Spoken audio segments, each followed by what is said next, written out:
On se retrouve pour une nouvelle vidéo. Donc aujourd'hui, ça va être le montage et l'adaptation d'un allumage MVT Digital Direct. Donc sur un moteur de 85YZ. On voit ça en image, bon visionnage.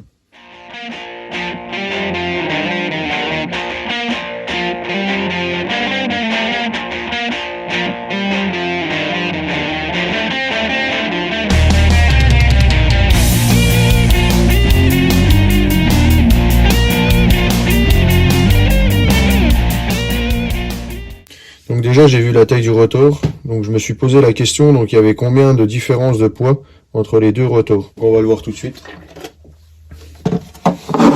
Balance. Donc là je vais avoir 493 grammes. Et là 252. On peut dire qu'il est la moitié du poids d'origine de la 85. On va avoir une montée en régime plus franche. Prochaine étape, je me suis demandé si on pouvait monter le rotor donc sur le cône du vilebrequin d'origine. Bon. Là, à première vue, on est pas mal. On est pas mal. Il tourne, mais il est pas bridé. Au pire des cas, donc ce qu'on pourrait faire, donc sur ce type de montage, ça va être de mettre une rondelle frein à ce niveau. J'ai pris mon diamètre de rotor, ici, donc au niveau de la queue de vilebrequin. On tombe exactement en bout de queue avec le même diamètre. Donc ce V est par le fait, donc du coup, parfaitement bien adapté. Ne pas avoir du tout de modification à faire. C'est le top. Franchement, donc maintenant, ça va être pour monter le stator. Donc le stator, ça c'est une platine Derby. La platine en fait, elle est pas du tout adaptée. Je me suis pas trop creusé la tête, on va dire. Je suis parti de base donc avec une platine de scooter, donc allumage rotor interne. C'était de marque Italkit. Bon, peu importe la marque, le diamètre donc intéressant c'est celui-là. Donc pour partir de quelque chose d'existant, parce que j'avais pas de matière. On va voir tout de suite donc les modifications à y apporter afin que le stator puisse se monter. Du coup on en est là, donc mon stator, ma platine, allumage de scout. Donc là on est bon. D'ailleurs j'ai un anthrax qui tombe en face du stator, donc ça va être le top.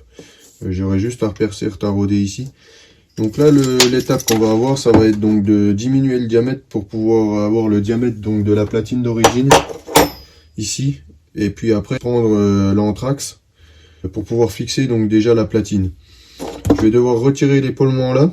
Je pense à faire un fraisage au niveau de cette partie pour mettre des vis tête fraisée, donc en 6, pour éviter de mettre une tête hexagonale creuse, afin que on vienne pas dépasser, vu que je vais avoir cette surface ici donc du stator sur la platine en fait.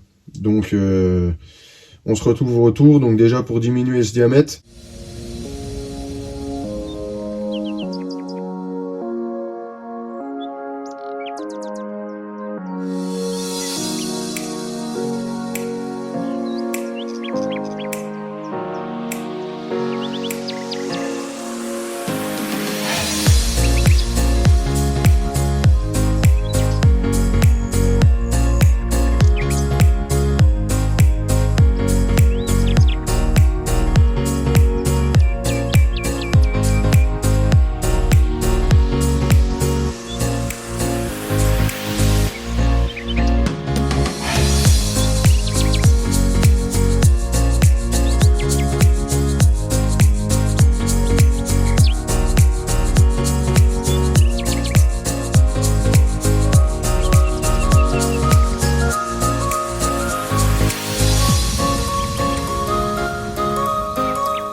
Je vous ai fait voir ça donc du coup en accéléré. On va procéder au montage de la platine en lieu et place. Donc le montage se fait avec des vis tête fraisées, pourquoi? Pour pas gêner la portée donc du stator. Donc là en fait nickel, j'avais déjà le taraudage qui correspondait. Donc du coup j'ai juste eu le perçage du bas donc et le taraudage du bas à refaire. Voilà, donc là on passe donc entre guillemets au montage du rotor. Donc je vais pas vous le monter, je vais pas vous le caler puisque de toute façon c'est un moteur test. Donc pourquoi un moteur test à l'heure actuelle? C'est un moteur que je vais remonter. Donc ce moteur là je l'ai eu, il était serré et en fait au démontage je me suis aperçu qu'il y avait donc ce boulon qui avait été soudé. Ce moteur là donc du coup je vais le remonter, donc soit ça sera dans une partie cycle de Derby ou alors une partie cycle donc 85YZ. Ou alors encore dans un châssis de carte. On verra ça ensemble dans les prochaines vidéos. Voilà pourquoi moteur test, si vous posez les questions. Donc là, on va procéder juste au montage donc du rotor, donc en lieu et place, juste pour voir où il va se positionner. Comme on peut le voir, c'est nickel. Le rotor se place bien. Notre adaptation est terminée. La vidéo touche à sa fin.